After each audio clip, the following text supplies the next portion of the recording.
an agent that is hearing this who isn't really set up to acquiring properties, there are still many listing opportunities. Can I make a suggestion for agents that don't feel comfortable in acquiring? If you don't have funds or liquidity right now to purchase any of the properties, talk with the investors. There's always people with money that would love to jump on an opportunity. Another suggestion, make sure that you work more than just your commission, because you definitely deserve it. So this morning I'm chatting with Mate Granic with KW here in Miami. He's a top agent, and I thought I'd ask him a few questions about his experience as an agent, and not only that, with how he's benefiting from the lead that I'm providing him with, the systems that I have in place through telemarketers/OSAs and providing high quality leads to local real estate agents here in Miami. So Mate, thank you for joining us. Chris, thank you for the invite, and also thank you for the opportunity and trust to serve this really great source of business. Mate, as far as your lead sources go, how are you presently generating the leads and the closings that you have? How are you driving traffic? Working on database, market report leads are always great. Since we started a partnership, you and I, this has been a great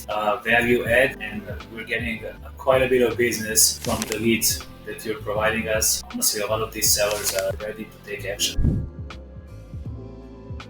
What would you say is the biggest challenge, the single biggest challenge most agents have? If you could narrow it down to one thing, what would you say is the largest issue in this business? Lack of habits and lack of discipline. A lot of people get into this business thinking they have an open calendar and that's how they act, but this takes a lot of discipline. You know what I propose is the biggest problem that agents have with survival in this business? Lack of leads. Because you can have the greatest habits, but if you're not doing income producing activities, if you're not generating leads, that's where it's the end for most agents. We know that if agents don't have at least 2 or 3 months of reserves put away, especially when they're starting out in this business, they're going to have a really hard time making. More often than not, they don't have the reserves. They end up having to find a regular job, doing whatever it is that they probably did in the past because it takes too long for transactions to close. I mean, the average transaction can take, let's say, 45 to 60 days. And that's assuming that you get a contract from day one of being a real estate agent, which how likely is that? Not at all. I turned on this lead gen lever, I take it back, February of 2023, where I saw the market was beginning to change. And I thought to myself, how can I generate more contacts, right? How can I go from making, let's say 20 to 25 contacts a day? I know this might sound crazy for some, but how can I go to generating 300 to 400 contacts per day? I mean, how much more drastic would that be in as far as to the inflow of leads and everything that comes with it, with being able to turn over more transactions, beating more people, getting more referrals, more reviews, the whole 9 yards. So this is where this process started. And that's a little bit of background on this enterprise that I took on. Are you presently connected with any Dave Ramsey's, Fast Expert, HomeLight, any of those types of companies to generate leads now? No, I'm not. One of the common complaints that I hear, Mate, from these lead sources is that when they call the lead, one is they'll never answer the phone. Second is the phone number that they may be calling is even a wrong phone number. Another one is the email address is incorrect. Fourth is the address may be incorrect. Fifth, the person, if they do answer the phone, they say, I never called anybody looking to sell my home. Why are you calling me? Take me off of your list. What sets our leads apart from every other lead is that we have confirmed notes. We know how many beds and baths the home has, what the next step is, what the person's looking to do, what their expectation, or sometimes what I like to say, what their hallucination is of the value of the property. We have notes in there. We know what they're actually going to do. In an ideal world, as far as leads go, I think that there's 3 key elements behind leads as far as to determining if they're true leads or not, is if you can find out what their why, where, when is, and their motivation is high enough, you're golden. Mate, what has been your experience with these leads that you've received so far? Those are not cold leads. We just continue conversation that someone else started. People are welcoming. People are not upset that we are reaching out because, quite frankly, we are reaching out to continue conversation that one of your associates started. And people want to meet. Generally, people want to talk about their goals, and conversion ratio is just increasing. The more I'm working these leads, the better conversations I continue having with people to understand their goals. And Mate, how much did I charge you up front to start receiving these leads? It was a one big zero. And how much do I charge you monthly for these leads? Surprisingly, still zero. I'm still waiting on the invoice, but it's still zero. And I do intend on keeping it at zero. What I basically ask for in return is a referral fee of 25%. To date, that's what we're asking as a referral fee. So that's the only expectation. If you can't convert these leads, if these leads don't get converted,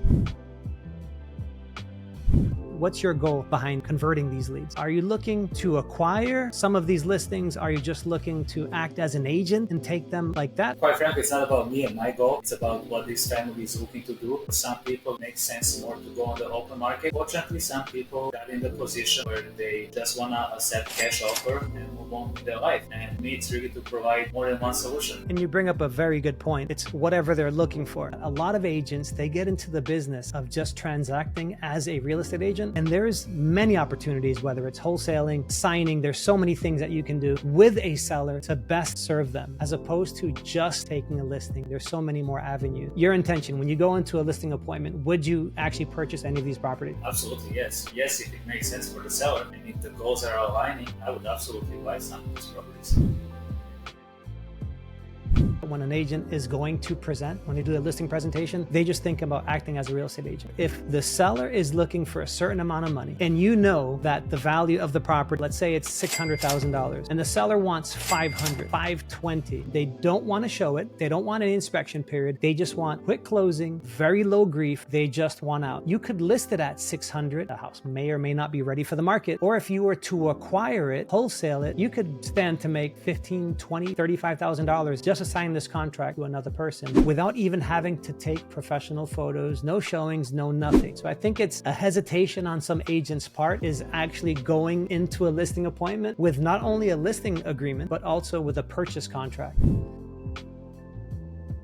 Most of these leads are probably not cash offers. The pitch on our side is if a seller is interested in the cash offer, so we're able to generate more leads just because of the dialogue that we use. However, most of these really are listing opportunities. So an agent that is hearing this who isn't really set up to acquiring properties, there are still many listing opportunities there. Can I make a suggestion for agents that don't feel comfortable in acquiring? Well, I do believe in partnerships. It's a beautiful thing to win life with other people. So if you don't have funds or liquidity right now to purchase any of the properties, talk with the investors. There's always people with money that would love to jump on the opportunity. Another suggestion, make sure that you work more than just your commission, because you definitely deserve. And that's also a great opportunity to establish a relationship with an investor, a wholesaler, to where if you're able to turn them on to deals, they may be able to turn you on some of the properties that they pick up for you to list them. So that could be a great mechanism for generating more business.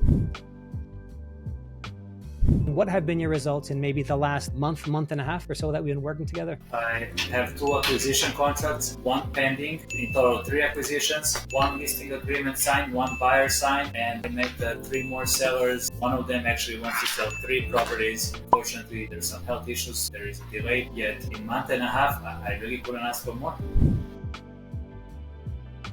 Would you recommend other agents jump into this platform to benefit from the leads? Absolutely. I mean, the services are, if I knew this before we partner, I would jump from the get-go. It's a no-brainer, guys. No risk. You have to work the leads. You have to respect the source and be truthful to the person that is providing this opportunity. With a 0 upfront cost, this is a unique opportunity to win on a higher level. How can they reach you? Instagram, Mate Miami. Also on Facebook, it's Mate Granic. It's not a common name here, so you can easily find me.